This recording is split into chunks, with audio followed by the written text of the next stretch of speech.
Hello guys, welcome back to my YouTube channel. और आज है हमारा ट्रक डिस्पैच की सीरीज़ का लेक्चर नंबर 6। 5 लेक्चर हम पहले ही मुकम्मल कर चुके हैं और आज हम लेक्चर 6 को कवर करेंगे, जिसमें हम कुछ चीज़ें समझेंगे जिनको हम आइए स्टार्ट करते हैं। सबसे पहले हमारे पास है जी पेमेंट मेथड्स, जो कि आप अपनी स्क्रीन पर देख सकते हैं। पेमेंट मेथड्स में हमारे पेमेंट मेथड्स नहीं, ये आपके ट्रक ड्राइवर के या ट्रक ओनर के पेमेंट मेथड्स होते हैं जिनकी वजह से उसको पे किया जाता है। तो सबसे पहले इसमें आ जाता है जी स्टैंडर्ड पेमेंट, जिसमें कैरियर को अपने पैसे 28 से 30 दिनों में मिल जाते हैं। ये पैसे ब्रोकर की कंपनी के लिहाज से होते हैं। आपको ये पैसे अक्सर 19 दिन, 20 दिन, 21 दिन में भी मिल जाते हैं, लेकिन जो मोस्टली स्टैंडर्ड है वो 28 से 30 दिन ही कहा जाता है। उसके बाद होता है ये क्विक पे, जो आपको ब्रोकर की तरफ से दिए जाते हैं, जिसमें आपको 1 से 7 दिन में पैसे मिल जाते हैं। आपके कैरियर को पैसे मिल जाते हैं 1 से 7 दिन में, लेकिन उससे उसकी टोटल अमाउंट का 3 से 8% तक डिडक्ट कर लिया जाता है। और ऑप्शन नंबर 3, जो कि बहुत ज़्यादा अमेरिका में यूज़ होता है, आप ये समझ लें कि 10 में से 8 या 9 बंदों के पास तो ये वाला ऑप्शन होगा ही सही। आखिरी जो ऑप्शन है वो है फैक्टरिंग कंपनी। तो मैं सबसे पहले आप इसके बारे में आपको सब समझा देता हूँ थोड़ा सा। तो फैक्टरिंग कंपनी यूएस में बहुत सी हैं, और उसमें वो कहते हैं कि भाई अगर आपके इतने पैसे आने हैं ना इतने दिनों बाद, तो आप ऐसा करो कि हमसे जल्दी पैसे ले लो। आपका मतलब अगर 10,000 आना है, तो या आप फ़र्ज़ कर लें आपका 100 रुपये आना है, तो आप ऐसा करो कि उस 100 में से ना आप हमसे 97 या 96 ले लें इसी वक्त 24 घंटों में। और जो मतलब हमारा कमीशन वही होगा जो हमने आपसे डिडक्शन करनी है। मतलब ये फैक्ट्रिंग वाले करते क्या हैं, ये ऑफ़र करते हैं कि भाई हम टोटल अमाउंट में से ना आपका इतना रख लेंगे, और आप हमसे ना जो 30 दिन बाद पैसे आने आना वो आप हमसे अभी ले लें या 24 घंटों के अंदर ले लें।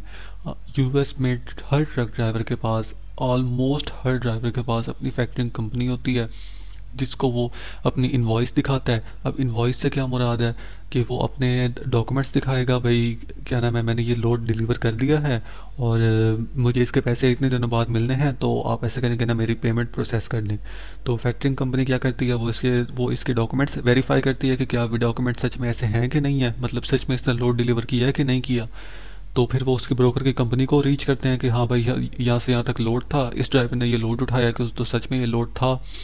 तो वो ब्रोकर भी फिर वेरीफाई कर देता है कि हाँ भाई ये लोड था, और फिर वो उनको पैसे मिल जाते हैं 24 घंटों के अंदर। तो ये तीन थे हमारे पेमेंट मेथड्स। तो आइए हम आगे कुछ बेसिक डॉक्यूमेंट्स की बात कर लेते हैं जो आपको लाजमी पता होने चाहिए अगर आपको ट्रक डिस्पैचिंग स्टार्ट करनी है। तो सबसे पहले आपको यहाँ पर अब स्क्रीन पर चार चार डॉक्यूमेंट्स नज़र आ रहे होंगे। ये आपके ट्रक ड्राइवर के पास होना लाजमी है, आपके पास किसी डॉक्यूमेंट का होना लाजमी नहीं है। डिस्पैचर के पास कोई डॉक्यूमेंट ना हो, उसका आईडी कार्ड भी ना हो, वो फिर भी डिस्पैच कर सकता है, लेकिन उसके कैरियर के पास ये 4 डॉक्यूमेंट्स होना लाजमी है। इन 4 डॉक्यूमेंट्स के अलावा वो अपना लोड नहीं ले सकता। सबसे पहले हमारे पास जो आ जाता है जी, वो है जी MC authority, motor carrier authority. US में जितने भी ड्राइवर्स हैं ना, जितने भी ट्रकर्स हैं, जितने भी ट्रक ऑपरेटर्स हैं, ट्रक कैरियर्स हैं, उनके पास एक एमसी अथॉरिटी होती है, जो उनको उनकी गवर्नमेंट की तरफ से दी जाती है कि ये भाई यूएस का बंदा है और ये लोड उठा सकता है। ठीक है। एमसी सिर्फ उसी को मिलेगी जो गवर्नमेंट के पास जाएगा और उन्हें सारा अपना बताएगा कि मेरे पास ये ट्रक है, इस ट्रक मेरे पास मतलब फ़र्ज़ कर लें जी फ्लैट बेड है, मेरे पास फ्लैट बेड है और इस फ्लैट बेड की मुझे आप एमसी दे दें। तो वो फिर कुछ दिनों में उसे एमसी प्रोड्यूस करके दे देते हैं। अब ये एमसी का जो है सर्कल, वो सारा आपके ट्रक ड्राइवर ने करना होता है, और जब वो आपके साथ काम करना स्टार्ट करेगा उससे पहले वो अपनी एमसी ले चुका होगा। एमसी के बगैर वो किसी के साथ काम नहीं कर सकता। हाँ, लोकली काम वो कर सकता है, लाजमी कर सकता है लोकली काम। अब लोकली काम कैसे है, मतलब कि अगर कोई हमसायों का कुछ सामान है, मतलब शिफ्टिंग करनी है उन्होंने, या वैसे उन्होंने कुछ सामान डिलीवर करवाना, तो वो कह देंगे भाई हमारा सामान है यहाँ से यहाँ तक पहुँचा दो, क्योंकि वो उनके ट्रस्ट वाला बंदा है, वो उनके साथ रहता है, उनका हमसाया, या उनका वैसे कोई रिश्तेदार निकल आता है कि भाई यहाँ से यहाँ तक लोड देना। तो उनको एमसी एमसी की कोई ज़रूरत नहीं होती, क्योंकि वो लोकली काम कर रहे हैं, कोई वो अंडर अंडर गवर्नमेंट काम नहीं कर रहे हैं। Option number 2, sorry document number 2 हमारे पास है जी W9 फॉर्म, जिस पर हमारा एम्प्लॉयर आइडेंटिफिकेशन नंबर होता है। अब आप समझ रहे हो, आप सोच रहे होंगे कि एम्प्लॉयर आइडेंटिफिकेशन नंबर क्या होता है। इसको मैं आगे जाके ज़रूर एक्सप्लेन करूँगा। मेरे पास सब डॉक्यूमेंट्स की पिक्चर्स नीचे पड़ी हुई हैं, उन सबको मैं एक एक चीज़ को एक्सप्लेन कर दूंगा साथ साथ। नंबर 3 पे हमारे पास आ जाता है ये certificate of insurance. Certificate of insurance आपके ड्राइवर के ट्रक की इंश्योरेंस होती है। वो ट्रक की इंश्योरेंस इस तरह होती है कि अगर ट्रक कुछ हो जाता है या ट्रक के साथ कोई हादसा हो जाता है, उसके ट्रक ज़ाया हो जाता है, तो वो फिर उसको जो है इंश्योरेंस कंपनी उसकी ट्रक की, तो वो उसको पे कर देती है। और चौथा जो डॉक्यूमेंट है वो लाजमी होना चाहिए, जो मैंने आपको पेमेंट मेथड्स में ऊपर बताया है, factoring company notice of assignment from factoring company. ये एक डॉक्यूमेंट होता है जो उसकी फैक्टरिंग कंपनी ड्राइवर को या ट्रकर को देती है और कहती है कि भाई ये आपके पास ये सबूत है कि ना आप हमारी कंपनी के साथ ये काम कर रहे हो। और वॉइडेड चेक, वॉइडेड चेक भी मैंने आपको बताया था ऊपर, क्विक पे के लिए पेमेंट में ऑप्शन है, ये क्विक पे वाला ऑप्शन है। मैं आपको नीचे वॉइडेड चेक भी दिखा देता हूँ। तो आगे हम डॉक्यूमेंट्स की बात कर लेते हैं, जिसमें सबसे पहले हमारे पास आ जाते हैं जी एमसी अथॉरिटी। अब यहाँ पर आपको थोड़ी सी चीज़ें समझनी पड़ेंगी। सिंपल है, कोई ऐसा कोई रॉकेट साइंस नहीं है। तो सबसे पहले यहाँ पे आप देख लें कि आपको वो कह रहा है कि मोटर कैरियर अथॉरिटी गवर्नमेंट की तरफ से दी जाती है ताकि ट्रक ड्राइवर अपना बिजनेस चला सके। अब एमसी अथॉरिटी पे आपको तीन चीज़ें दी गई होती हैं जो आपके लिए, जो तीन चीज़ें आपके लिए सबसे ज़्यादा इंपॉर्टेंट है। नंबर 1 होता है एमसी नंबर, जो आपका यहाँ पर होता है। मैं ज़रा इसे हाईलाइट कर देता हूँ। ये आपका एमसी नंबर होता है। नंबर 2 पर आ जाता है ये हमारा यूएस डॉट नंबर, ये हमारा यूएस डॉट नंबर होता है। और नंबर 3 पे आ जाती है हमारी सर्विस डेट, जो आपको यहाँ पर मैं सर्कल कर देता हूँ। तो होपफुली आपको समझ आ गई होगी, ये हमारी एमसी है, ये हमारा यूएस डॉट नंबर है और ये हमारी सर्विस डेट है। तो यूएस का मतलब होता है यूनाइटेड स्टेट्स, और डी डॉट जो है इसे हम डिपार्टमेंट ऑफ ट्रांसपोर्टेशन कहते हैं। इन तीन चीज़ों का आपकी एमसी पर, आपके ड्राइवर की एमसी पर होना लाजमी है, लाजमी है। ठीक है, अब उसके बाद हम डॉक्यूमेंट नंबर 2 पे आ जाते हैं, जिसमें आपको W9 फॉर्म मिलता है। W9 फॉर्म का मैंने आपको कहा था कि एम्प्लॉयर आइडेंटिफिकेशन नंबर उस पर प्रेजेंट होता है, और ये हमें ज़्यादातर चाहिए भी या ये एम्प्लॉयर आइडेंटिफिकेशन नंबर के लिए ही होता है। इस तरह का ये डॉक्यूमेंट नज़र आता है। यहाँ पर आपका एम्प्लॉयर आइडेंटिफिकेशन नंबर लिखा होता है। यहाँ पर ये ब्लैंक है क्योंकि ये एक सैम्पल पेज है, इसलिए यहाँ पर ये ब्लैंक है। ऊपर हमारा सोशल सिक्योरिटी नंबर होता है। यहाँ पर सोशल सिक्योरिटी नंबर से हमारा कोई ताल्लुक नहीं होता, हमें सिर्फ एम्प्लॉयर आइडेंटिफिकेशन नंबर चाहिए होता है। बाकी कुछ यहाँ पर चेक्स होते हैं, वो आपके ड्राइवर के हिसाब से वेरी करते हैं। डॉक्यूमेंट नंबर 3 हमारे पास आ जाता है जी सर्टिफिकेट ऑफ इंश्योरेंस। अब मैं यहाँ पर इसे थोड़ा जूम कर लेता हूँ क्योंकि इसे समझना लाजमी है और ये थोड़ा इम्पोर्टेंट भी है जी। तो सबसे पहले सर्टिफिकेट ऑफ सबसे पहले सर्टिफिकेट ऑफ इंश्योरेंस में हमें कुछ चीज़ें मिलती हैं जो हमारे लिए बहुत ज़्यादा इंपॉर्टेंट होती हैं। तो उसमें सबसे पहले जो होती है वो होती है जी इंश्योरेंस कंपनी का नाम, जो मैंने आपके सामने हाईलाइट कर दिया। और इसके बाद अगर नंबर 2 पे आप इंपॉर्टेंट चीज़ पूछें तो वो होती है जी इंश्योरेंस एजेंट का फ़ोन नंबर, जो मैंने आपके सामने हाईलाइट कर दिया। ये हमारा फ़ोन नंबर है। इसके अलावा ये एक फैक्स नंबर होता है जिसको हम हाईलाइट कर लेंगे। होपफुली आपको चीज़ें कुछ न कुछ समझ आ रही होंगी। इंश्योरेंस नंबर हमारा हाईलाइट हो गया। उसके बाद यहाँ पर हमारे इंश्योरेंस एजेंट का नेम लिखा जाता है। यहाँ पर जैसे आप देख सकते हैं इसका नाम टीना है। अगर यहाँ पर आपको नेम्स ना समझ आ रही है तो इसके नीचे एक और एक्स्ट्रा डॉक्यूमेंट होता है जिसमें हमें इंश्योरेंस एजेंट का नेम लिखा हुआ नज़र आ जाता है। वहाँ पर क्लियर लिखा होता है। यहाँ पर 2 सिग्नेचर हैं। और इसके अलावा अगर हम बात करें तो यहाँ पर आपके ड्राइवर का एड्रेस लिखा होता है, ये आपके ड्राइवर का नाम लिखा होता है। और हाँ सॉरी, एक इम्पॉर्टेंट चीज़ मैं भूल गया, यहाँ पर आपके पास एक ईमेल एड्रेस भी दिया होता है जो आपके इंश्योरेंस एजेंट या इंश्योरेंस कंपनी का होता है। इसको हम आगे जाके एक्सप्लेन करेंगे कि हमें इसकी ज़रूरत क्यों होती है। और इसके साथ यहाँ पर अक्सर हमें वो सर्टिफिकेट ऑफ होल्डर कह देते हैं कि हमें प्रोवाइड करें, जो आपको मैं नेक्स्ट वीडियो में लाजमी बता दूंगा। बाकी उसके अलावा यहाँ पर इंश्योरेंस अमाउंट लिखी होती है जिसको आपके लिए देखना लाजमी है। यहाँ पर आपकी ऑटोमोबाइल लाइबिलिटी है, यहाँ पर आपकी जनरल लाइबिलिटी है, यहाँ पर आपकी कार्गो इंश्योरेंस है जो आप यहाँ पर देख सकते हैं। तो अब यहाँ पर जो चीज़ें मैं ऊपर बता रहा था उनको ही थोड़ा हाईलाइट किया गया है।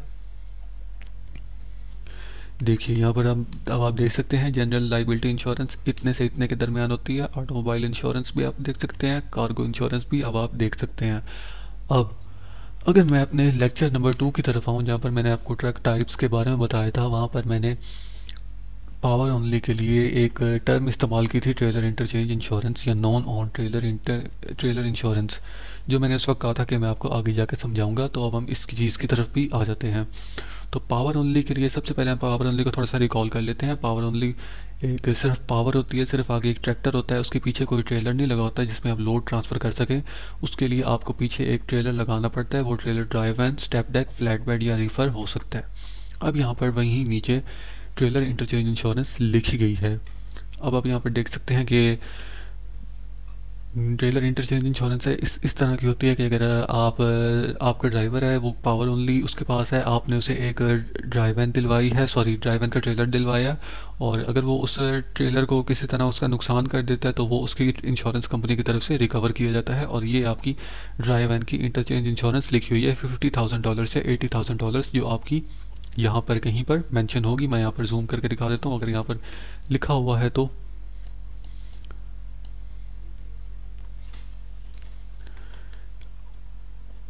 जी, तो यहाँ पर तो मुझे नज़र नहीं आ रहा, लेकिन जैसे आप यहाँ पर ये चीज़ें देख सकते हैं, मुख्तलिफ इंश्योरेंसेस के नाम लिखे गए हैं, ईच अकरेंस, और यहाँ पर यहीं पर आपको एक और टर्म मिलती है, ट्रेलर इंटरचेंज इंश्योरेंस या नॉन ओन्ड ट्रेलर इंश्योरेंस की आपको टर्म यहाँ पर नज़र आती है, जिसपे आप देख सकते हैं कि आपकी ड्राइवर की कितनी ट्रेलर इंटरचेंज इंश्योरेंस है। यहाँ पे ड्राइवर के लिए इतनी है 50,000 से 80,000 तक, जबकि रीफर के लिए 80,000 से $100,000 तक रखी जाती है। और अगला जो हमारा इंपॉर्टेंट डॉक्यूमेंट है वो हमारा नोटिस ऑफ असाइनमेंट है, जो फैक्ट्रिंग कंपनी की तरफ से आपके ड्राइवर को दिया जाता है। और यहाँ पर कुछ डिटेल्स लिखी होती हैं, तो सबसे पहले उन डिटेल्स पर हम नज़र डाल देते हैं। यहाँ पर आपकी कंपनी इंश्योरेंस कंपनी का नाम लिखा होता है, यहाँ पर नीचे आपकी इंश्योरेंस कंपनी का एड्रेस लिखा होता है, जिसको मैं थोड़ा हाईलाइट कर देता हूँ। ये आपकी इंश्योरेंस कंपनी का नाम लिखा होगा, जबकि नीचे आपकी इंश्योरेंस कंपनी का एड्रेस लिखा हुआ होगा, जो कि यहाँ पर इस केस में मेम्फिस टेनेसी है। और इसके अलावा अगर हम बात करें तो फैक्ट्रिंग कंपनी का नेम मैंने आपको बता दिया, एड्रेस बता दिया। उसके अलावा आपको यहाँ पर एजेंट का नेम मिलता है, जो कि हर हर इंश्योरेंस कंपनी के लिहाज से चेंज होता है। यहाँ पर एजेंट का नेम ऊपर लिखा गया है, एडविन परडोमो, ये एजेंट का नेम है। उसके अलावा अगर हम बात करें कि हमें क्या चाहिए होता है फैक्ट्रिंग कंपनी के डॉक्यूमेंट पर, तो यहाँ पर एजेंट फ़ोन नंबर या कंपनी फ़ोन नंबर या एजेंट ईमेल एड्रेस भी हमें चाहिए होता है, जो कि आपको यहाँ पर फ़ोन नंबर नज़र आ रहा होगा। मैं इसे थोड़ा सा हाईलाइट कर देता हूँ। ये आपके फैक्ट्रिंग कंपनी के एजेंट का फ़ोन नंबर होता है। और इसमें मैं थोड़ा आपको लेटर ऑफ रिलीज़ का बता देता हूँ। फैक्ट्रिंग कंपनी की तरफ से अक्सर आपको ना कह दिया जाता है कि ना आप लेटर ऑफ रिलीज़ मंगवा दें, तो वहाँ पर बिल्कुल ब्लैंक आप नहीं हो जाना। मैं आपको बता देता हूँ, लेटर ऑफ रिलीज़ ये होता है कि अगर आपके ड्राइवर के पास क्विक पे है, यानी वो वॉइडेड चेक पर भी पैसे ले रहा है, और उसके पास ये notice of assignment from factoring company भी है, अगर उसके पास दोनों चीज़ें हैं तो ब्रोकर तो उसको एक चीज़ से पे करेगा ना। अगर ब्रोकर उसे क्विक पे कर देता है तो वो कहते हैं कि भाई मुझे अपनी फैक्ट्रिंग कंपनी से लेटर ऑफ रिलीज़ लेके दो, ताकि कल को मैं आपको पेमेंट दे दूं और कल की आपकी फैक्ट्रिंग कंपनी मुझे कॉल करके ना कहे कि ना भाई ये ना इसके पैसे हैं और हमें दो। तो अगर आपने क्विक पे से पैसे ले ली हैं और आपके पास फैक्ट्रिंग कंपनी है, तो आप सिंपली अपनी फैक्ट्रिंग कंपनी से लेटर ऑफ रिलीज़ उस ब्रोकर के लिए मंगवा देते हैं। उसके अलावा यहाँ पर आपको वॉइडेड चेक नज़र आ रहा है, जो मैंने आपको ऊपर मेंशन किया था। तो वॉइडेड चेक सिंपली एक चेक होता है जो कंपनी की तरफ, जो बैंक की तरफ से ये दिया जाता है। यहाँ पर इस केस में बैंक का नाम JP मॉर्गन चेज बैंक है। और यहाँ पर वॉइडेड चेक से, सिंपल चेक से सिंपली एक ही चीज़ से का फ़र्क होता है, इस पर आपको सिंपल वॉइड लिख कर दे दिया जाता है। ये सिंपली आप खुद भी वॉइड लिख सकते हैं और ये आपका वॉइडेड चेक बन जाता है। यहाँ पर मैंने एक चीज़ स्किप कर दी कि आप उसे क्विक पे से पेमेंट लें। एक और पेमेंट का मेथड है जो मैंने ऊपर भी नहीं बताया, वो पेमेंट का मेथड था कैश ऑन डिलीवरी। वो अक्सर कहते हैं कि आप 4 या 5% ना डिडक्शन के साथ ना आपको कैश ऑन डिलीवरी मिल जाएगा। मतलब जैसे ही आप सामान या लोड पहुंचाएंगे ना तो आपको रिसीवर से ही कैश ऑन डिलीवरी मिल जाएगा। अब आपको पता होगा कि फूड पैंडा, दराज या इन चीज़ों से, जैसा कि हम पाकिस्तान में रहते हैं तो इन चीज़ों से हम अगर कोई सामान मंगवाएं तो हम COD यानी कैश ऑफ डिलीवरी पर क्लिक कर देते हैं कि जब सामान पहुंचेगा तब हम उसे पे कर देंगे। इसी तरह कैश ऑन डिलीवरी भी एक पेमेंट मेथड है जो कि बहुत ज़्यादा रेयर होता है कि आप समझेंगे अगर आपने 100 लोड बुक किए हैं ना, या बल्कि आप कह रहे हैं कि अगर आपने 500 लोड बुक किए हैं उनमें से कोई एक इक्का दुक्का चांस होता है कि वो ना आपको कैश ऑन डिलीवरी ऑफर करते हैं। कहते हैं भाई ये सामान है इधर पहुंचा देना और रिसीवर सही ना तुम्हें ना ये मिल जाएंगे पैसे। उस केस में भी ना आपको फैक्टरिंग कंपनी से लेटर ऑफ रिलीज लेके देना होता है ब्रोकर को, ताकि कल को आपकी फैक्टरिंग कंपनी ब्रोकर को तंग ना करे कि हमारे क्लाइंट के इतने पैसे हैं और आपने पे नहीं किए। तो इस केस में भी आपको लेटर ऑफ रिलीज लेकर देना होता है। वॉइड चेक पर भी कुछ चीज़ें होती हैं, जो आपके बैंक का नेम है, उसके अलावा राउटिंग नंबर है जो कि ये आपको नज़र आ रहा होगा, और उसके अलावा अकाउंटिंग नंबर है जो आपको यहाँ पर नज़र आ रहा है, जो हमें जो हमें ज़रूरत होती है, और इसीलिए हम अपने ड्राइवर से ये वॉइड चेक भी ले लेते हैं अगर उसके पास हो। अब वो 4 डॉक्यूमेंट्स तो आपके ड्राइवर के पास होना लाजमी थे। अब ये अगले जो डॉक्यूमेंट्स हैं ये हर लोड के से वेरी करते हैं। मतलब जब आपने सबसे पहले जब आप लोड ढूंढ लेते हैं ना अपने ड्राइवर के लिए, और आप अपने ड्राइवर से पूछ लेते हैं अब हाँ भाई ये लोड है और यहाँ से यहाँ जा रहा है, तो वो कहता है कि हाँ ठीक है लोड बुक कर दो। सबसे पहले जो आपको डॉक्यूमेंट मिलता है वो मिलता है ब्रोकर की तरफ से। वो ब्रोकर की तरफ से जो डॉक्यूमेंट होता है उसका नाम होता है रेट कन्फर्मेशन, जिसको हम नीचे देख लेते हैं। रेट कन्फर्मेशन पर सब डिटेल्स दी गई होती हैं। कैरियर की कंपनी का नाम लिखा होता है, कैरियर का फ़ोन एड्रेस लिखा होता है, उसके लोकेशन लिखी होती है, डेट लिखी होती है। उसके अलावा हर हर ब्रोकर की कंपनी का एक लोड कन्फर्मेशन नंबर होता है या लोड नंबर होता है या PO नंबर होता है, जो हर लोड के लिए अलग होता है। अब यहाँ पर लिखा हुआ है 28787।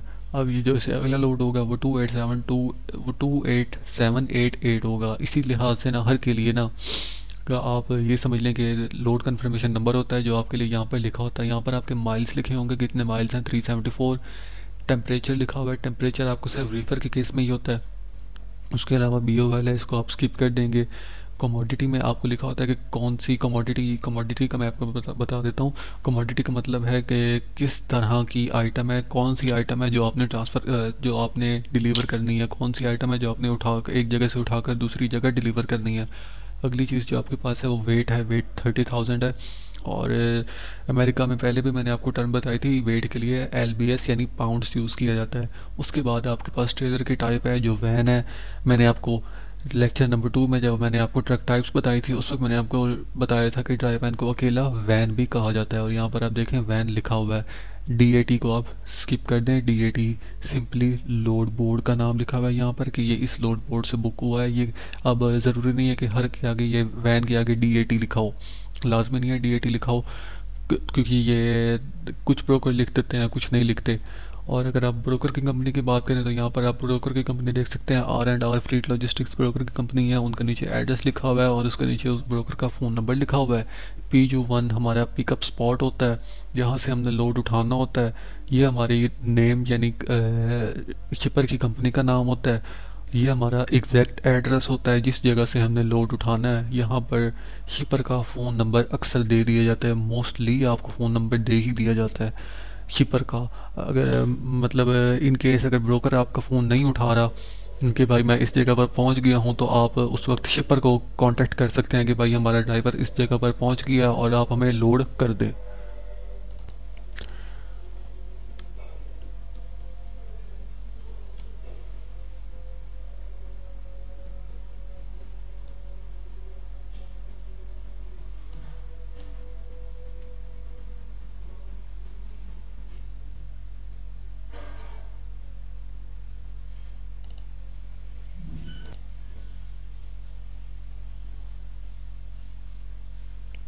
उसके बाद जी आपके पास यहाँ पर डेट आ जाती है, जिस डेट को आपके कैरियर ने लोड उठाना है।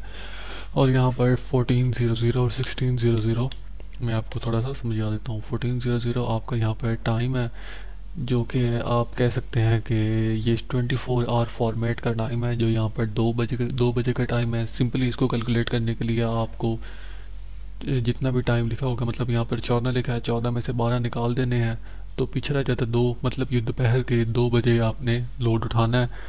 और यहाँ पर यहाँ से लेकर 14 से लेकर 16 के दरमियान आपने लोड उठाना है। यहाँ पर ये टाइम है जो कि 24 आवर फॉर्मेट में लिखा गया है। यहाँ पर आपको 14 यानी 2 से 4 के दरमियान आपको ये लोड उठाना है। फिर से मैं आपको बता देता हूँ, ये इस टाइम को कैलकुलेट करने के लिए आपने सिंपली क्या करना है, यहाँ पर अब 16 लिखा गया है, 16 में से आपको 12 निकाल देना है, पीछे 4 रहता है। और ये आपके 4 बजे आपको दोपहर को लोड उठाना है। और जो अगर आपको रात को सुबह 4 बजे लोड उठाना है तो यहाँ पर सिंपली 4 लिखा होगा। और 24 आवर फॉर्मेट टाइम का आपको बेसिकली पता ही होगा, मुझे ज़्यादा एक्सप्लेन करने की ज़रूरत नहीं है। ऐसा आपका ड्रॉप ऑफ स्पॉट है, जहाँ पर आपको लोड ड्रॉप करना है। ये आपकी ड्रॉप ऑफ यानी रिसीवर का नाम है। और ये आपके रिसीवर का एड्रेस आ जाएगा। यहाँ पर आपको फ़ोन नंबर दिया होता है। इसके अलावा यहाँ पर ये डेट लिखी हुई है, किस डेट को पहुँचाना है। फिर से यहाँ पर आपको देख सकते हैं, यहाँ पर 0800 लिखा हुआ है, जिसका मतलब है आपको सुबह 8 से 10 के दरमियान ये लोड डिलीवर करना है। लेकिन अगर ये टाइम 12 से ज़्यादा हो तो सिंपली आपको इसमें से 12 निकाल देना है। यानी अगर यहाँ पर 1200, यहाँ पर अगर 1300 लिखा होता तो सिंपली उसका मतलब 1 बजे था। उसके बाद यहाँ पर ये ड्राइवर लोड लिखा हुआ है, जो मैं आपको नीचे एक्सप्लेन कर देता हूँ। यहाँ पर आपको पेमेंट लिखी हुई है कि यहाँ पर वो कितने पैसे पे कर रहा है। अब ये चीज़ें सबके लिए सेम होंगी, लेकिन हर ब्रोकर कंपनी का रेट कन्फर्मेशन का लेआउट डिफरेंट हो सकता है। यानी अब ये जो अमाउंट है यहाँ पर एंड पे लिखी हुई है, कुछ का यहाँ पर स्टार्ट में लिखी हो सकती है। अब यहाँ पर एड्रेस ऊपर लिखा हुआ है, कुछ का नीचे लिखा हो सकता है, या कहीं भी मतलब लेआउट चेंज हो सकता है, लेकिन डिटेल्स सब में सेम रहेंगी। अब जो मैंने आपको ऊपर कहा कि था कि ड्राइवर लोड का, वो मैं आपको यहाँ पर चीज़ें समझा देता हूँ। उसके साथ कुछ और चीज़ें भी है जो मैं आपको समझा देता हूँ। यहाँ पर रेट कॉन रिवीजन्स आपको लिखा हुआ नज़र आ रहा है। रेट कॉन रिवीजन्स यानी जो रेट कन्फर्मेशन में के पैसों में इजाफा या कमी कर सकती हैं। तो यहाँ पर सॉरी, मैं आपको एक चीज़ बताना भूल गया। यहाँ पर आपके डिस्पैचर का साइन करना होता है रेट कंफर्मेशन पे। और उसके अलावा यहाँ पर ड्राइवर का नाम, ड्राइवर का फ़ोन नंबर, ड्राइवर का ईमेल, और यहाँ पर ट्रैक्टर का नंबर लिखा जाता है। जैसे हर ट्रैक्टर के पीछे उसका एक नंबर होता है, तो इसीलिए यहाँ पर भी ऐसा ही एक नंबर होता है जो आपको लिखना होता है। तो अब यहाँ पर रेट कन्फर्मेशन रिवीजन्स में हम आ जाते हैं। यहाँ पर सबसे पहले जो चीज़ हमें नज़र आती है वो है लंपर चार्जेस। लंपर चार्जेस वो चार्जेस होते हैं जो लेबर को ड्राइवर पे करता है लोडिंग के लिए या अनलोडिंग के लिए। हो सकता है लोडिंग करने पे भी ड्राइवर लंपर चार्जेस पे करे, अनलोडिंग पे भी लंपर चार्जेस पे करे, या हो सकता है सिर्फ लोडिंग पे करे, अनलोडिंग पे ना करे, या सिर्फ अनलोडिंग पे करे, लोडिंग पे ना करे। लंपर चार्जेस हो सकता है वो ड्राइवर से स्टार्ट में ले लें कि ये $100-150 लंपर चार्जेस हैं, तो आप ऐसा करें कि एक दफ़ा दे दें और बाद में वो आपके इस रेट कन्फर्मेशन में ये $100 या 150 या जितने भी लंपर चार्जेस होंगे वो आपको इधर ऐड कर देंगे। यानी ये 1800 है तो ये 1900, 1950 या 2000 तक हो सकता है। उसके अलावा यहाँ पर डिटेंशन चार्जेस आ जाते हैं, जो कि वो कह रहा है कि अगर शिपर या रिसीवर पर आपके ट्रक को लोड करने में 2 घंटे से ज़्यादा लग गए हैं तो उसके बाद में आप डिटेंशन रिक्वेस्ट कर सकते हैं, जो आपको लाजमी दिया जाता है। अब डिटेंशन यहाँ पर लिखा गया है कि मोस्टली $50 पर आवर है, लेकिन मैं आपको सिंपली बता देता हूँ ये डिटेंशन चार्ज हर ब्रोकर कंपनी के लिहाज से अलग होता है। और ये कुछ के लिए ये 2 आवर्स के बाद डिटेंशन शुरू होता है, कुछ ब्रोकर कंपनीज के लिए ये 3 आवर्स के बाद डिटेंशन शुरू होता है। और ये $50 पर आवर लिखा हुआ है, यानी जितने घंटे, 2 घंटे के बाद जितने घंटे भी हुए ना, तो उसके उसके $50 या $30 से $50 के दरमियान उसे डिटेंशन की मद में पे करना होंगे। मतलब फ़र्ज़ करें कि आपका ड्राइवर शिपर के पास किया है और उसे अनलोडिंग पे या लोडिंग पे फ़र्ज़ करें 4 घंटे लग गए हैं, तो पहले 2 घंटे तो काउंट नहीं होंगे। 2 घंटे के बाद जितना टाइम होगा वो उसके डिटेंशन की मद में चार्ज किया जाएगा। जैसे कि अगर आप 4 घंटे कह रहे हैं तो 2 घंटे निकाल दें, 2 घंटे का आपको डिटेंशन चार्जेस मिलेगा। यहाँ पर आप देख सकते हैं कि $50 पर आवर या $30, $40 या $25 पर आवर भी की कुछ कंपनीज दे रही होती हैं।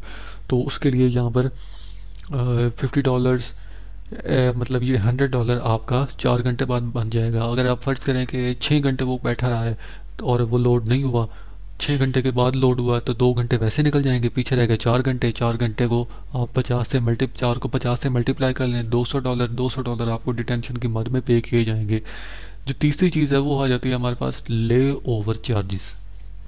अब अगर शिपर या रिसीवर पर ड्राइवर को 8 घंटे से ज़्यादा इंतज़ार करना पड़ा है फिर भी वो लोड नहीं हुआ, सॉरी 8 घंटे इंतज़ार करने के बाद वो लोड हुआ है, उसकी मद में उसे ले ओवर चार्जेस पे करने होंगे।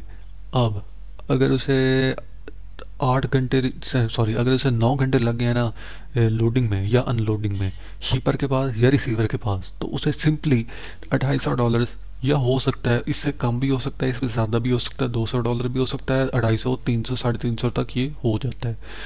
हर ब्रोकर कंपनी का ये हिसाब अलग होता है। तो यहाँ पर मोस्टली लिखा हुआ है मोस्टली $250 होते हैं। अब आप समझ रहे होंगे कि अगर आपको 9 घंटे वेट करना पड़ा तो ये हमारे 9 घंटे इधर से हो गया और इसके अलावा भी हमें डिटेंशन चार्जेस भी मिल जाएंगे। नहीं, अगर आपको ले ओवर चार्जेस मिल रहे हैं फिर आपको डिटेंशन चार्जेस नहीं मिलेंगे। ठीक है, आपको ये बात समझ आ गई होगी होपफुली।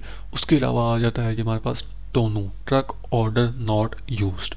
अगर आपके ड्राइवर आपका ड्राइवर शिपर या रिसीवर के पास गया है और उसे लोड किया ही नहीं गया, मतलब वो खड़ा रहा है, उसे लोड किया ही नहीं गया, उसका ट्रक ही नहीं लोड किया गया या वो उसका ट्रक अनलोड ही नहीं किया गया, वो कहते हैं कि भाई या तो आप कल आ जाना हम हमसे लोड उठाने, या फिर आप परसों आ जाना, या ऐसा कुछ अगर मसला हो जाए ना तो उसकी मद में उसे टोनो चार्जेस देने होते हैं जो कि $150 से स्टार्ट होते हैं और इससे ऊपर ऊपर ही जाते हैं। $150 से आई डोंट थिंक नीचे आते हैं, लेकिन कई दफ़ा ऐसा होता है कि आपका लोड ही कैंसिल हो जाता है। मतलब वो कहते हैं कि ना हमने आपको कल लोड उठाने देना, मतलब हमारा लोड ना किसी तरह कैंसिल हो गया, हमने ना लोड उठवाना ही कोई नहीं है। उसके लिए आपको सिर्फ टोनो दे दिया जाता है, यानी जो मैंने आपको ऊपर $1800 वाली अमाउंट बताई थी वो आपकी इंक्लूड नहीं की जाती, सिंपली आपको टोनो पे कर दिया जाता है। लेकिन अगर टोनू कल का हो, सॉरी मतलब अगर वो कहते हैं कि आप कल लोड उठा लें तो फिर वो सिंपली $150 उस टोटल अमाउंट में ऐड हो जाएगा। उसके बाद हमारे पास आ जाता है जी बिल ऑफ लैडिंग। तो बिल ऑफ लैडिंग वो डॉक्यूमेंट होता है जो आपके ड्राइवर को उस वक्त मिलता है जब आपके ड्राइवर का ट्रक लोड हो जाता है। इस पर कुछ डिटेल्स दी गई होती हैं, जो कमोडिटी का वेट होता है, pickup location, drop of location होती है, जो आपको सिंपली रेट कंफर्मेशन में चीज़ें मिल जाती हैं, वहीं आपको चीज़ें यहाँ पर बिल ऑफ लैडिंग में इंक्लूड कर दी जाती हैं। ठीक है, तो और यहाँ पर आपका चेक इन टाइम और चेक आउट टाइम भी होता है, जो यानी कि आपको टोनू डिटेंशन या ले ओवर चार्जेस के लिए मतलब उसका टाइम ऊपर लिखा होता है कि ये ड्राइवर इतने बजे यहाँ पर एंटर हुआ था। जैसे कि यहाँ पर आप देख सकते हैं कि सॉरी अगर डिटेंशन चार्जेस होंगे, मतलब अब आगे वालों को कैसे पता कि ये ड्राइवर कब का पहुँचा हुआ है। हो सकता है अगर वो किसी काम में मसरूफ़ हैं या उन्होंने दुकान वो आए नहीं हैं, तो इसके मद में उन्हें चेक इन टाइम ड्राइवर का और चेक आउट टाइम पता होना चाहिए। उसके लिए सिंपली उन्हें यहाँ पर अब ये गलत लिखा हुआ है कि यहाँ पर चेक इन और चेक आउट टाइम लिखा होता है। सबसे पहले जब आपका ड्राइवर लोड उठाने या लोड ड्रॉप करने जाता है तो वहाँ पर उसे एक पर्ची मिल जाती है जिस पर उसका चेक इन टाइम लिखा होता है, चेक आउट टाइम उसे उस वक्त चेक आउट टाइम उसके बिल ऑफ लैडिंग पर लिख दिया जाता है। तो आपको पर्ची एक मिलती है, उस पर्ची पर आपका चेक इन टाइम लिखा होता है। जैसे ही ड्राइवर आपका एंटर होता है उस चेक इन टाइम से उस चेक इन टाइम से लेकर जितना टाइम उसे लोडिंग में लगा या अगर मतलब लोडिंग या अनलोडिंग में लगा वो उसके ले ओवर डिटेंशन या टोनू के लिए इस्तेमाल किया जाएगा। ठीक हो गया, होपफुली आपको बातें समझ आ रही होंगी। बिल ऑफ लैडिंग पे आप ये समझ लें कि सबसे जो इम्पॉर्टेंट चीज़ आपके लिए है वो आपका है चेक इन टाइम या चेक आउट टाइम। ठीक हो गया, pickup location, drop of location वो आपके सिंपली रेट कंफर्मेशन पे लिखी होती है। अब आखिरी चीज़ जो हमारा है जी proof of delivery. Proof of delivery आपके ड्राइवर को तब दिया जाता है जब वो अपना लोड डिलीवर कर देता है। अब प्रूफ ऑफ डिलीवरी पर रिसीवर के सिग्नेचर होना लाजमी है, इसके अलावा उसे पे ही नहीं किया जा सकता। जैसे मैंने आपको बताया ऊपर कि बिल ऑफ लैडिंग में चेक इन टाइम और चेक आउट टाइम होता है, इसी तरह प्रूफ ऑफ डिलीवरी पर भी चेक इन टाइम और चेक आउट टाइम होता है जिसकी मद में आपको डिटेंशन ले ओवर या टोनू पे किया जाता है। और अब मैं आपको एक हिंट पॉइंट बता देता हूँ कि अक्सर आपके बिल ऑफ लैंडिंग को ही प्रूफ ऑफ डिलीवरी यूज़ किया जाता है। मोस्टली मोस्टली आपके बिल ऑफ लैंडिंग को ही प्रूफ ऑफ डिलीवरी यूज़ किया जाता है। अब आप कहेंगे कि वो कैसे? सिंपली ऐसा होता है कि बिल ऑफ लैंडिंग पर शिपर के सिग्नेचर होते हैं। अब अगर वो सामान उसने पहुंचा दिया ना ड्राइवर ने, तो सिंपली उस पर रिसीवर भी सिग्नेचर कर देता है कि हाँ भाई मुझे ये रिसीव हो चुका है। अब वो आपका बिल ऑफ लैंडिंग ही आपका प्रूफ ऑफ डिलीवरी है, और अब आपके बिल ऑफ लैंडिंग और प्रूफ ऑफ डिलीवरी एक ही डॉक्यूमेंट है। अब ये इनवॉइस है जो हमने अपने कैरियर को सेंड करनी होती है। जो आपके कैरियर ने इनवॉइस सेंड करनी होती है ना, वो सिंपली वो खुद ही कर लेता है। वो अपनी क्या नाम है फैक्टरिंग कंपनी की वेबसाइट पर जाएगा, या फैक्टरिंग कंपनी की तरफ से उसे एक पोर्टल मिला हुआ होता है। वहाँ पर उसने सिंपली ना इनवॉइस की ना इन्फॉर्मेशन देनी होती है, और उसे फिर उसकी फैक्टरिंग कंपनी पे कर देती है। अब ये जो इनवॉइस लिखी हुई है ना, ये भाई आपने अपने ड्राइवर को सेंड करनी होती है कि भाई हमने आपको डिस्पैच सर्विस दी है, हमारे इतने इतने लोड थे आपके, और इतना हमारा परसेंट बनता है, तो काइंडली ना आप हमें ना ये हमारे ना अमाउंट पे कर दें। यहाँ पर आप इनवॉइस नंबर अपना लिखते हैं, सिंपली कुछ भी आप लिख लें। उसके बाद यहाँ पर आप डेट लिखते हैं।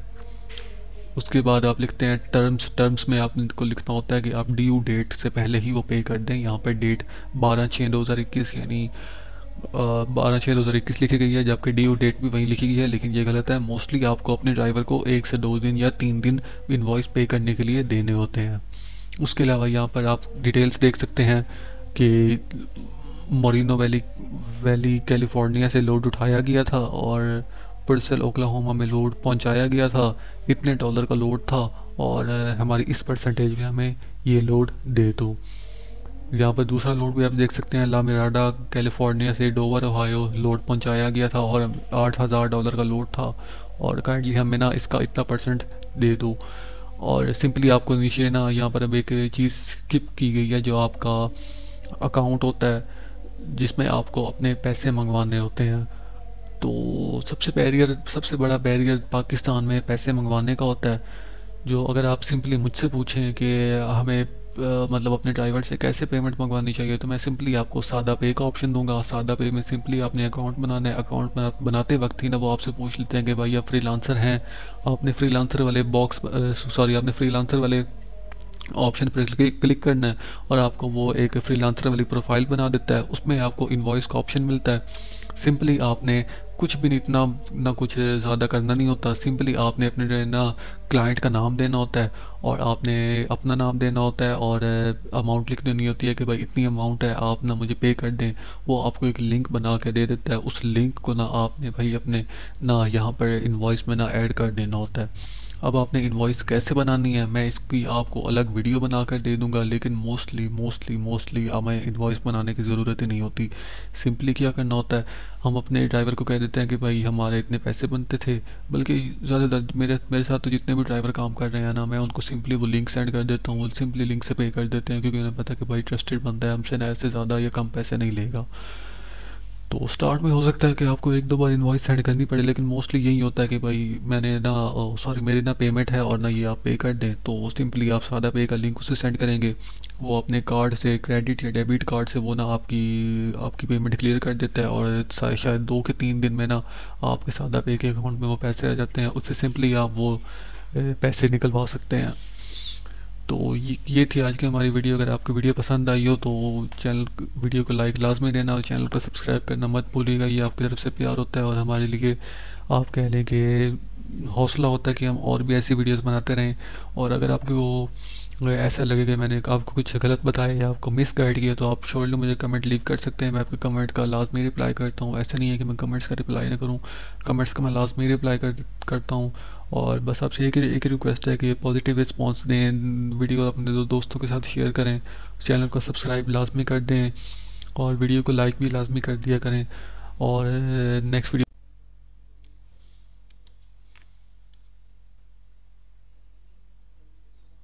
Hello guys, welcome back to my YouTube channel. और आज है हमारा ट्रक डिस्पैच की सीरीज़ का लेक्चर नंबर 6। 5 लेक्चर हम पहले ही मुकम्मल कर चुके हैं, और आज हम लेक्चर 6 को कवर करेंगे, जिसमें हम कुछ चीज़ें समझेंगे जिनको हम आइए स्टार्ट करते हैं। सबसे पहले हमारे पास है जी पेमेंट मेथड्स, जो कि आप अपनी स्क्रीन पर देख सकते हैं।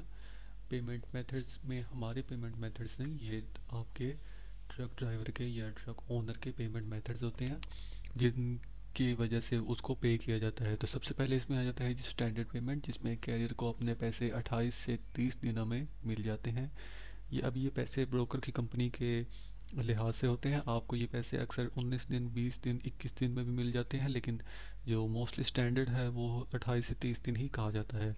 उसके बाद है होता है ये क्विक पे, जो आपको ब्रोकर की तरफ से दिए जाते हैं, जिसमें आपको 1 से 7 दिन में पैसे मिल जाते हैं, आपके कैरियर को पैसे मिल जाते हैं 1 से 7 दिन में। लेकिन उससे उसकी टोटल अमाउंट का 3 से 8% तक डिडक्ट कर लिया जाता है। और ऑप्शन नंबर 3 जो कि बहुत ज़्यादा अमेरिका में यूज़ होता है, आप ये समझ लें कि 10 में से 8 या 9 बंदों के पास तो ये वाला ऑप्शन होगा ही। आखिरी जो ऑप्शन है वो है फैक्टरिंग कंपनी। तो मैं सबसे पहले आप इसके बारे में आपको समझा देता हूँ थोड़ा सा। तो फैक्टरिंग कंपनी यूएस में बहुत सी हैं, और उसमें वो कहते हैं कि भाई अगर आपके इतने पैसे आने हैं ना इतने दिनों बाद, तो आप ऐसा करो कि हमसे जल्दी पैसे ले लो।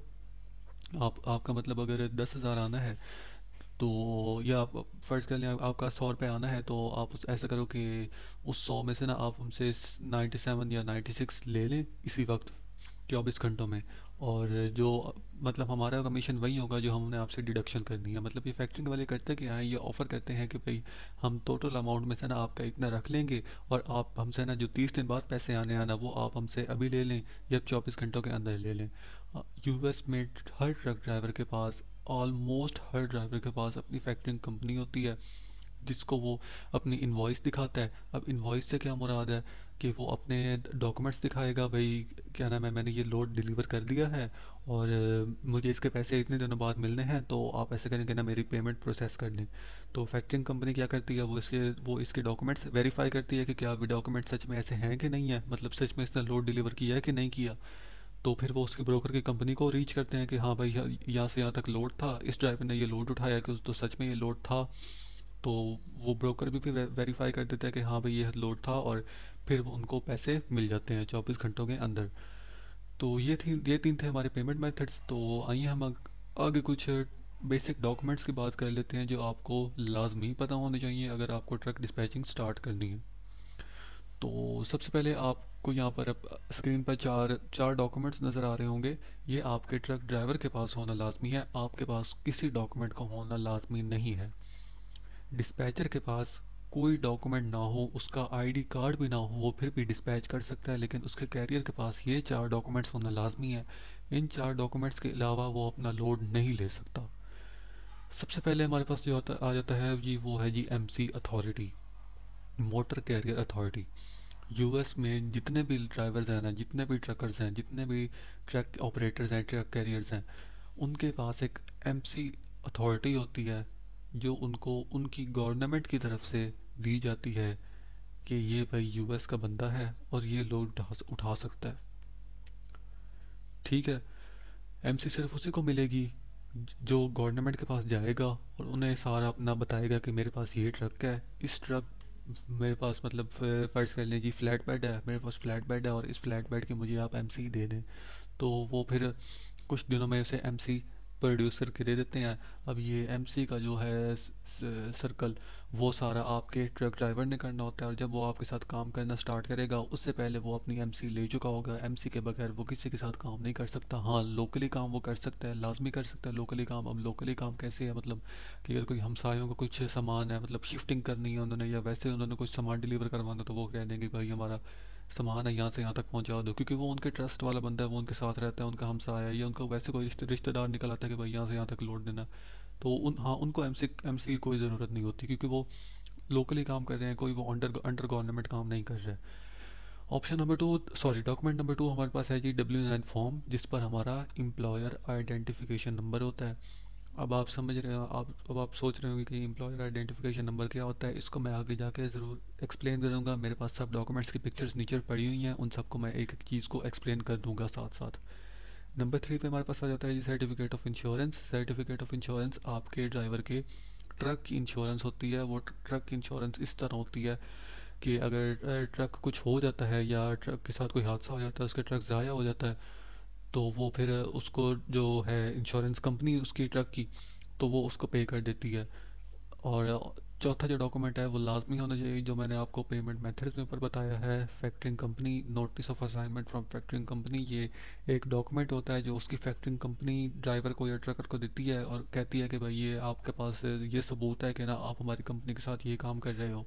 और वॉइडेड चेक, वॉइडेड चेक भी मैंने आपको बताया था ऊपर क्विक पे के लिए पेमेंट में ऑप्शन है, ये क्विक पे वाला ऑप्शन है। मैं आपको नीचे वॉइडेड चेक भी दिखा देता हूँ। तो आगे हम डॉक्यूमेंट्स की बात कर लेते हैं, जिसमें सबसे पहले हमारे पास आ जाते हैं जी एमसी अथॉरिटी। अब यहाँ पर आपको थोड़ी सी चीज़ें समझनी पड़ेंगी।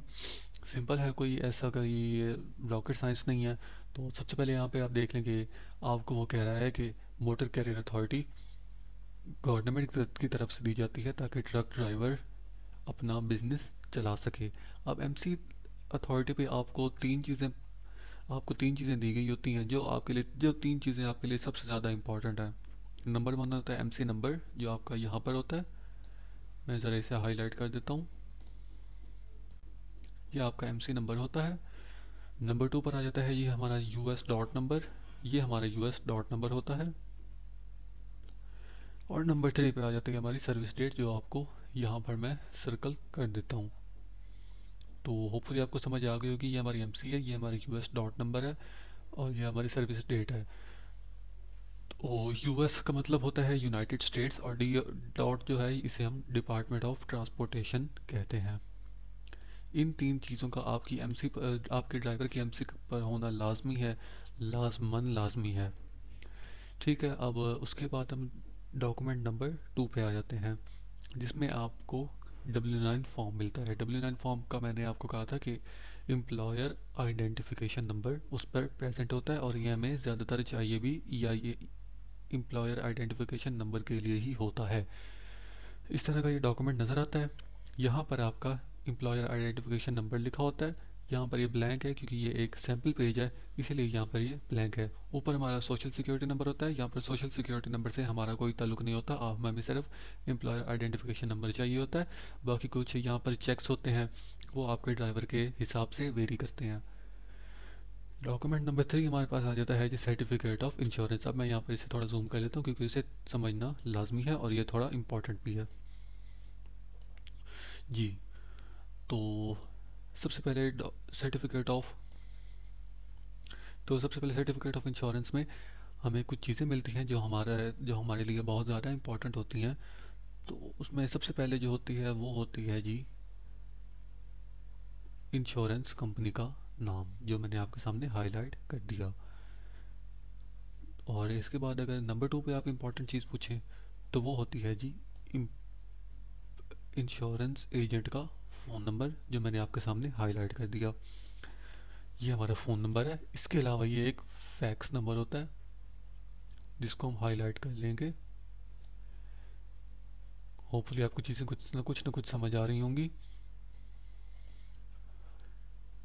इंश्योरेंस नंबर हमारा हाईलाइट हो गया। उसके बाद यहाँ पर हमारे इंश्योरेंस एजेंट का नेम लिखा जाता है। यहाँ पर जैसे आप देख सकते हैं इसका नाम टीना है।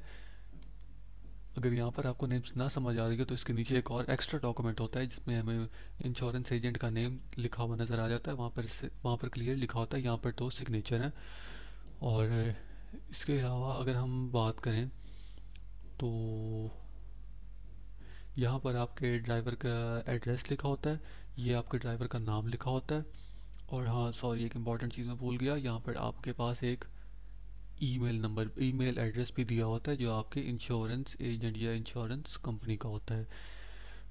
इसको हम आगे जाके एक्सप्लेन करेंगे कि हमें इसकी ज़रूरत क्यों होती है।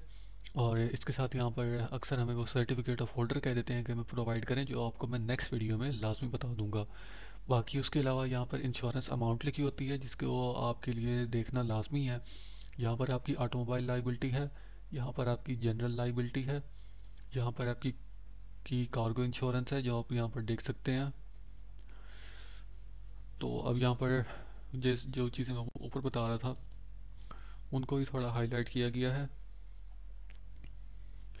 देखिए यहाँ पर अब आप देख सकते हैं जनरल लाइबिलिटी इंश्योरेंस इतने से इतने के दरमियान होती है। ऑटोमोबाइल इंश्योरेंस भी आप देख सकते हैं, कार्गो इंश्योरेंस भी अब आप देख सकते हैं। अब अगर मैं अपने लेक्चर नंबर 2 की तरफ आऊँ, जहाँ पर मैंने आपको ट्रक टाइप्स के बारे में बताया था, वहाँ पर मैंने पावर ओनली के लिए एक टर्म इस्तेमाल की थी, ट्रेलर इंटरचेंज इंश्योरेंस या नॉन ऑन ट्रेलर इंश्योरेंस, जो मैंने उस वक्त कहा था कि मैं आपको आगे जाकर समझाऊंगा। तो अब हम इस चीज़ की तरफ भी आ जाते हैं। तो पावर ओनली के लिए सबसे पहले हम पावर ओनली को थोड़ा सा रिकॉल कर लेते हैं। पावर ओनली एक सिर्फ पावर होती है, सिर्फ आगे एक ट्रैक्टर होता है, उसके पीछे कोई ट्रेलर नहीं लगा होता है जिसमें आप लोड ट्रांसफ़र कर सकें। उसके लिए आपको पीछे एक ट्रेलर लगाना पड़ता है। वो trailer drive van, step deck, flat bed या रीफर हो सकता है। अब यहाँ पर वहीं नीचे ट्रेलर इंटरचेंज इंश्योरेंस लिखी गई है। अब आप यहाँ पर देख सकते हैं कि ट्रेलर इंटरचेंज इंश्योरेंस है इस तरह की होती है कि अगर आप आपका ड्राइवर है वो पावर ओनली उसके पास है, आपने उसे एक ड्राइव वैन दिलवाई है, सॉरी ड्राइव वैन का ट्रेलर दिलवाया, और अगर वो उस ट्रेलर को किसी तरह उसका नुकसान कर देता है तो वो उसकी इंश्योरेंस कंपनी की तरफ से रिकवर किया जाता है। और ये आपकी ड्राइव वैन की इंटरचेंज इंश्योरेंस लिखी हुई है $50,000 से $80,000, जो आपकी यहाँ पर कहीं पर मेंशन होगी। मैं यहाँ पर जूम करके दिखा देता हूँ, अगर यहाँ पर लिखा हुआ है तो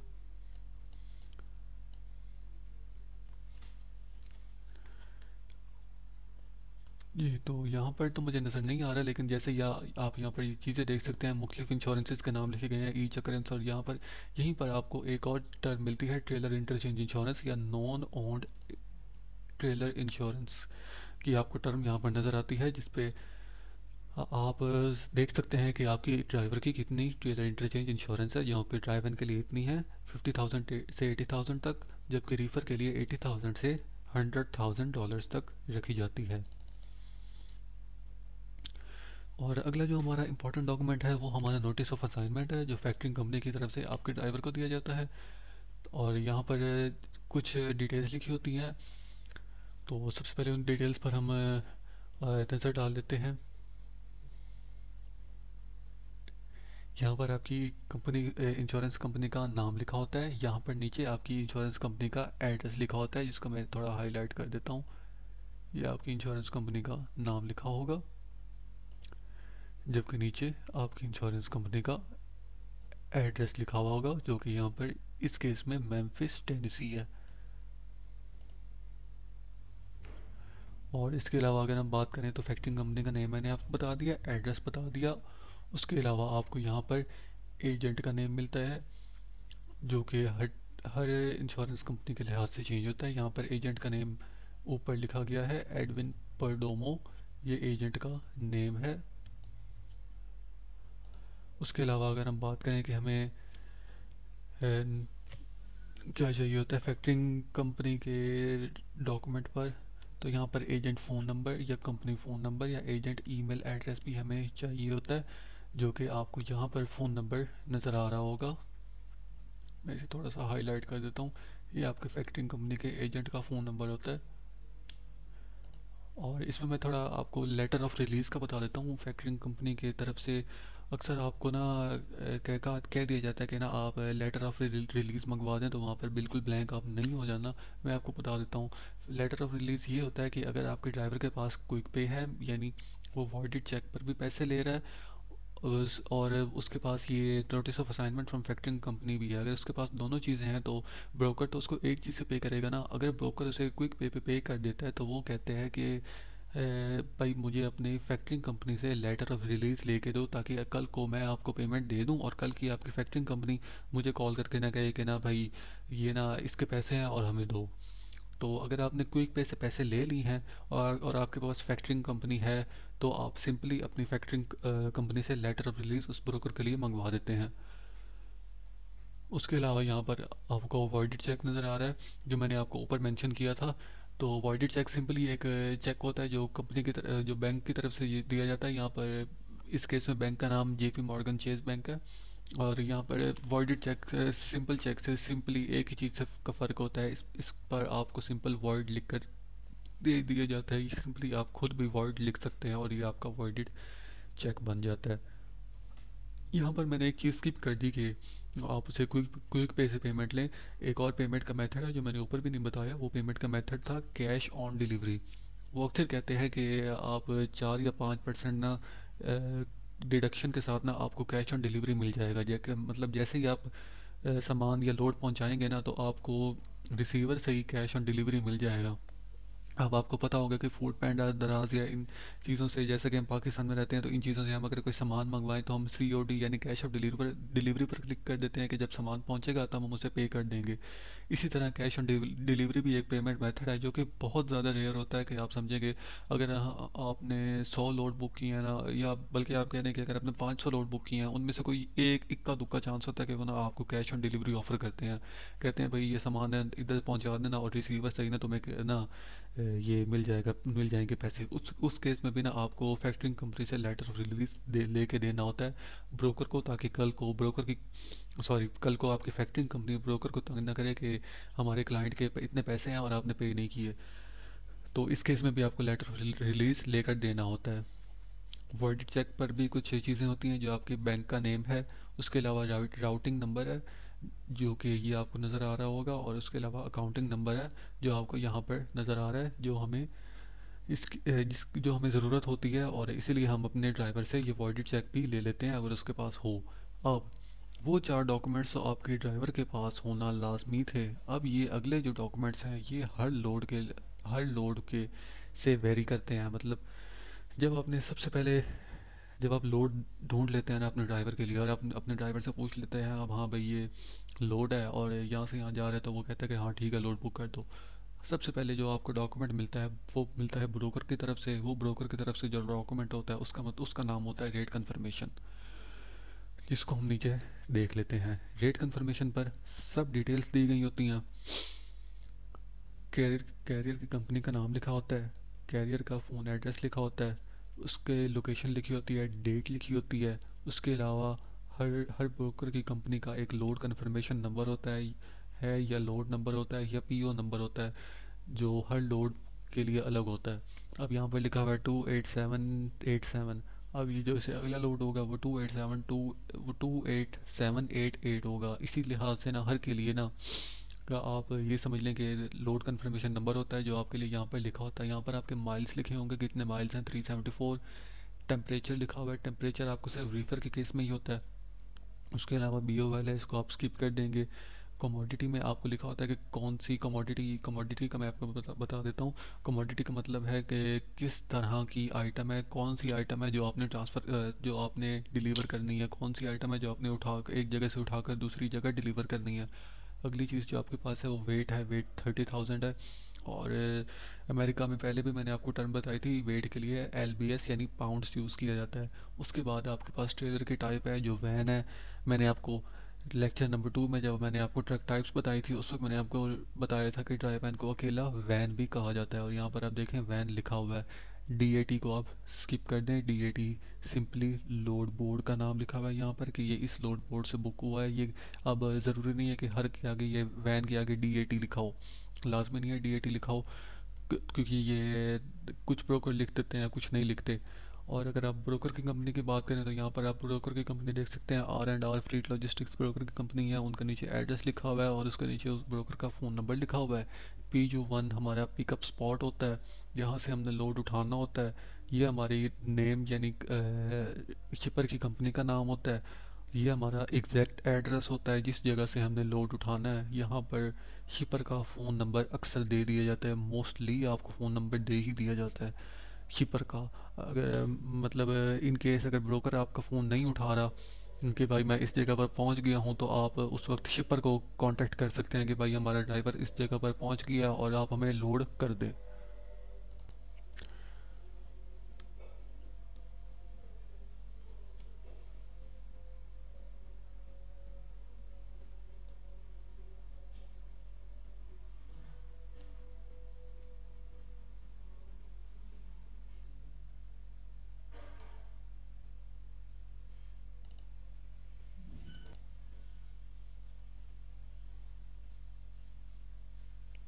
उसके बाद जी आपके पास यहाँ पर डेट आ जाती है, जिस डेट को आपके कैरियर ने लोड उठाना है। और यहाँ पर 1400 और 1600 मैं आपको थोड़ा सा समझा देता हूँ। 1400 आपका यहाँ पर टाइम है, जो कि आप कह सकते हैं कि ये 24 आवर फॉर्मेट का टाइम है, जो यहाँ पर 2 बजे का टाइम है। सिंपली इसको कैलकुलेट करने के लिए आपको जितना भी टाइम लिखा होगा, मतलब यहाँ पर 14 लिखा है, 14 में से 12 निकाल देने हैं तो पीछे रह जाता है 2, मतलब ये दोपहर के 2 बजे आपने लोड उठाना है। और यहाँ पर यहाँ से लेकर 14 से लेकर 16 के दरमियान आपने लोड उठाना है। यहाँ पर ये टाइम है जो कि 24 आवर फॉर्मेट में लिखा गया है। यहाँ पर आपको 14 यानी 2 से 4 के दरमियान आपको ये लोड उठाना है। फिर से मैं आपको बता देता हूँ, ये इस टाइम को कैलकुलेट करने के लिए आपने सिंपली क्या करना है, यहाँ पर अब 16 लिखा गया है, 16 में से आपको 12 निकाल देना है, पीछे 4 रहता है, और ये आपको 4 बजे आपको दोपहर को लोड उठाना है। और जो अगर आपको रात को सुबह 4 बजे लोड उठाना है तो यहाँ पर सिंपली 4 लिखा होगा। और 24 आवर फॉर्मेट टाइम का आपको बेसिकली पता ही होगा, मुझे ज़्यादा एक्सप्लेन करने की ज़रूरत नहीं है। ऐसा टू आपका ड्रॉप ऑफ स्पॉट है, जहाँ पर आपको लोड ड्रॉप करना है। ये आपकी ड्रॉप ऑफ यानी रिसीवर का नाम है, और ये आपके रिसीवर का एड्रेस आ जाएगा। यहाँ पर आपको फ़ोन नंबर दिया होता है। इसके अलावा यहाँ पर ये डेट लिखी हुई है, किस डेट को पहुँचाना है। फिर से यहाँ पर आपको देख सकते हैं, यहाँ पर 0800 लिखा हुआ है, जिसका मतलब है आपको सुबह 8 से 10 के दरमियान ये लोड डिलीवर करना है। लेकिन अगर ये टाइम 12 से ज़्यादा हो तो सिंपली आपको इसमें से 12 निकाल देना है। यानी अगर यहाँ पर 1200, यहाँ पर अगर 1300 लिखा होता तो सिंपली उसका मतलब 1 बजे था। उसके बाद यहाँ पर ये ड्राइवर लोड लिखा हुआ है, जो मैं आपको नीचे एक्सप्लेन कर देता हूँ। यहाँ पर आपको पेमेंट लिखी हुई है कि यहाँ पर वो कितने पैसे पे कर रहा है। अब ये चीज़ें सबके लिए सेम होंगी, लेकिन हर ब्रोकर कंपनी का रेट कन्फर्मेशन का लेआउट डिफरेंट हो सकता है। यानी अब ये जो अमाउंट है यहाँ पर एंड पे लिखी हुई है, कुछ का यहाँ पर स्टार्ट में लिखी हो सकती है। अब यहाँ पर एड्रेस ऊपर लिखा हुआ है, कुछ का नीचे लिखा हो सकता है, या कहीं भी मतलब लेआउट चेंज हो सकता है, लेकिन डिटेल सब में सेम रहेंगी। अब जो मैंने आपको ऊपर कहा कि था कि ड्राइवर लोड का, वो मैं आपको यहाँ पर चीज़ें समझा देता हूँ। उसके साथ कुछ और चीज़ें भी है जो मैं आपको समझा देता हूँ। यहाँ पर रेट कॉन रिवीजन्स आपको लिखा हुआ नज़र आ रहा है। रेट कॉन रिवीजन्स यानी जो रेट कन्फर्मेशन में के पैसों में इजाफा या कमी कर सकती हैं। तो यहाँ पर सॉरी, मैं आपको एक चीज़ बताना भूल गया। यहाँ पर आपके डिस्पैचर का साइन करना होता है रेट कंफर्मेशन पे। और उसके अलावा यहाँ पर ड्राइवर का नाम, ड्राइवर का फ़ोन नंबर, ड्राइवर का ईमेल, और यहाँ पर ट्रैक्टर का नंबर लिखा जाता है। जैसे हर ट्रैक्टर के पीछे उसका एक नंबर होता है, तो इसीलिए यहाँ पर भी ऐसे ही एक नंबर होता है जो आपको लिखना होता है। तो अब यहाँ पर रेट कन्फर्मेशन रिवीजन्स में हम आ जाते हैं। यहाँ पर सबसे पहली जो चीज़ हमें नज़र आती है वो है लंपर चार्जेस। लंपर चार्जेस वो चार्जेस होते हैं जो लेबर को ड्राइवर पे करता है लोडिंग के लिए या अनलोडिंग के लिए। हो सकता है लोडिंग करने पे भी ड्राइवर लंपर चार्जेस पे करे, अनलोडिंग पे भी लंपर चार्जेस पे करे, या हो सकता है सिर्फ लोडिंग पे करे, अनलोडिंग पे ना करे, या सिर्फ अनलोडिंग पे करे, लोडिंग पे ना करे।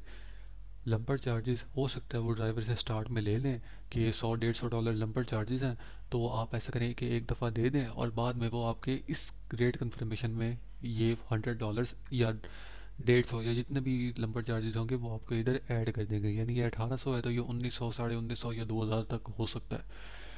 उसके अलावा यहाँ पर डिटेंशन चार्जेस आ जाते हैं, जो कि वो कह रहा है कि अगर शिपर या रिसीवर पर लोड आपके ट्रक को लोड करने में 2 घंटे से ज़्यादा लग गए हैं तो उसके मद में आप डिटेंशन रिक्वेस्ट कर सकते हैं, जो आपको लाजमी दिया जाता है।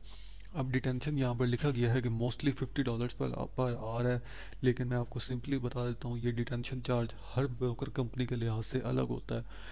और ये कुछ के लिए ये 2 आवर्स के बाद डिटेंशन शुरू होता है, कुछ ब्रोकर कंपनीज के लिए ये 3 आवर्स के बाद डिटेंशन शुरू होता है।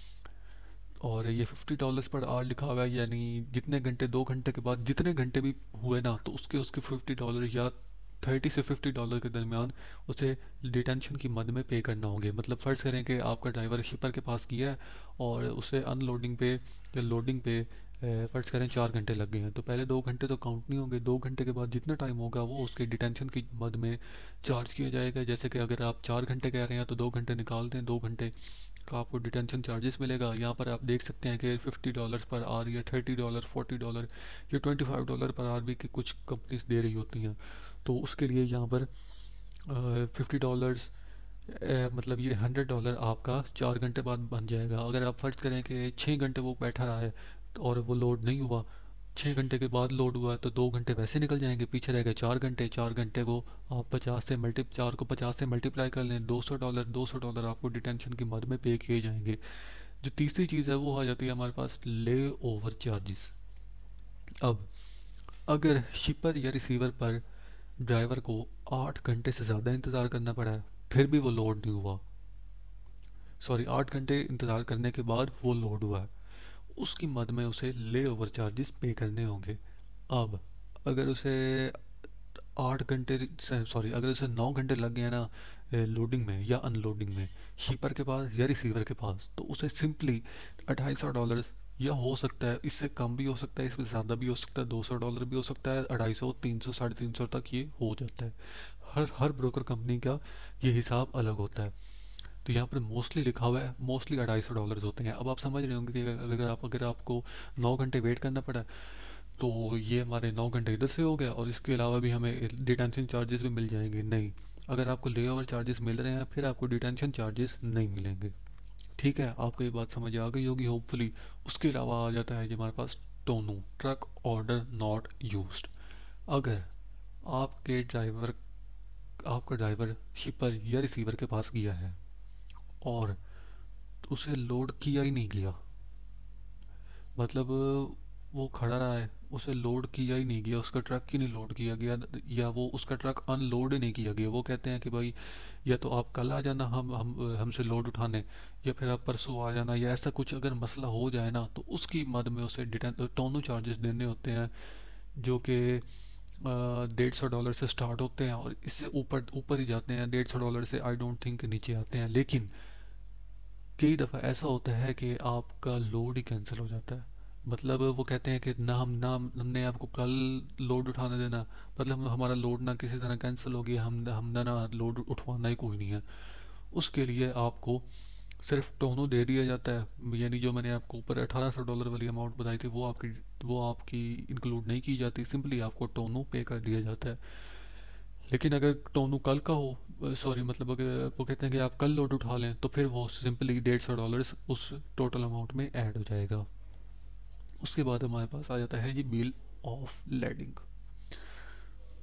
तो बिल ऑफ लैडिंग वो डॉक्यूमेंट होता है जो आपके ड्राइवर को उस वक्त मिलता है जब आपके ड्राइवर का ट्रक लोड हो जाता है। इस पर कुछ डिटेल्स दी गई होती हैं, जो कमोडिटी का वेट होता है, pickup location, drop of location होती है, जो आपको सिंपली रेट कंफर्मेशन में चीज़ें मिल जाती हैं, वहीं आपको चीज़ें यहाँ पर बिल ऑफ लाइडिंग में इंक्लूड कर दी जाती हैं।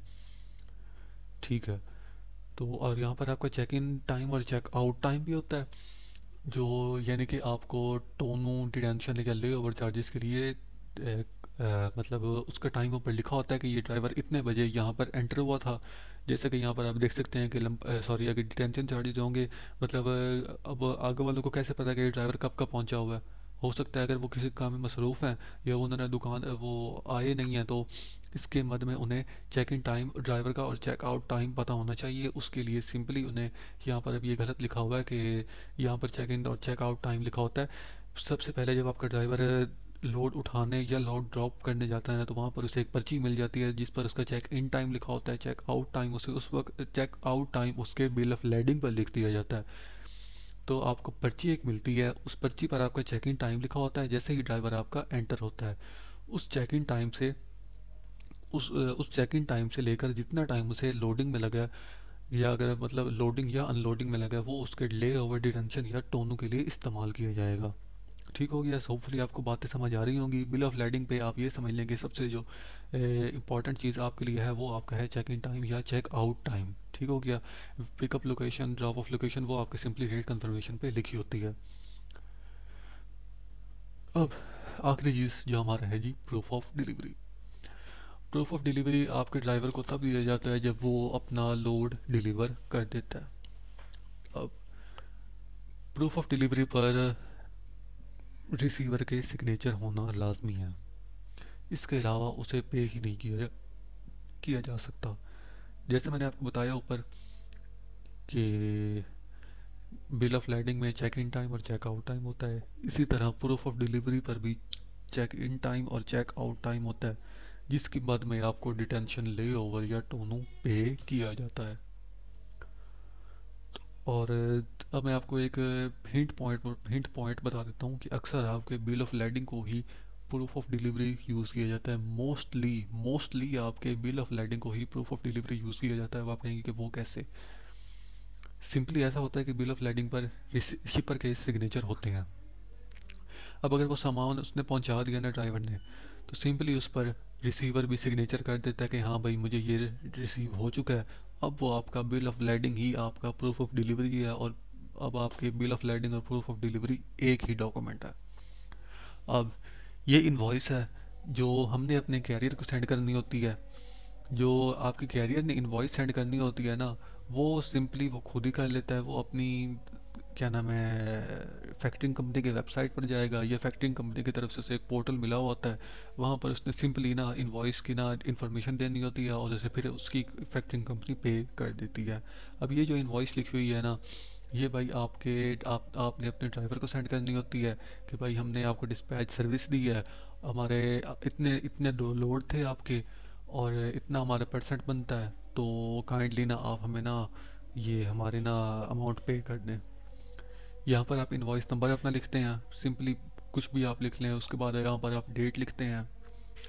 उसके बाद आप लिखते हैं टर्म्स। टर्म्स में आपको लिखना होता है कि आप ड्यू डेट से पहले ही वो पे कर दें। यहाँ पर डेट 12/6/2021 यानी 12/6/2021 लिखी गई है, जबकि ड्यू डेट भी वहीं लिखी गई है, लेकिन ये गलत है। मोस्टली आपको अपने ड्राइवर को 1 से 2 दिन या 3 दिन इनवॉइस पे करने के लिए देने होते हैं।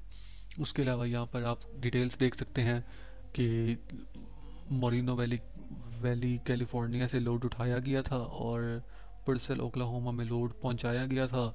इतने डॉलर का लोड था, और हमारी इस परसेंटेज में हमें ये लोड दे दो। यहाँ पर दूसरा लोड भी आप देख सकते हैं, ला मिराडा कैलिफोर्निया से डोवर ओहायो लोड पहुंचाया गया था, और $8,000 का लोड था, और काइंडली हमें ना इसका इतना परसेंट दे दो। और सिंपली आपको नीचे ना यहाँ पर अब एक चीज़ स्किप की गई है, जो आपका अकाउंट होता है जिसमें आपको अपने पैसे मंगवाने होते हैं।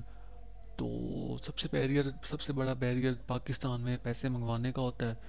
जो अगर आप सिंपली मुझसे पूछें कि हमें मतलब अपने ड्राइवर से कैसे पेमेंट मंगवानी चाहिए, तो मैं सिंपली आपको सादा पे का ऑप्शन दूंगा। सादा पे में सिंपली आपने अकाउंट बनाना है। अकाउंट बनाते वक्त ही ना वो आपसे पूछ लेते हैं कि भाई आप फ्रीलांसर हैं।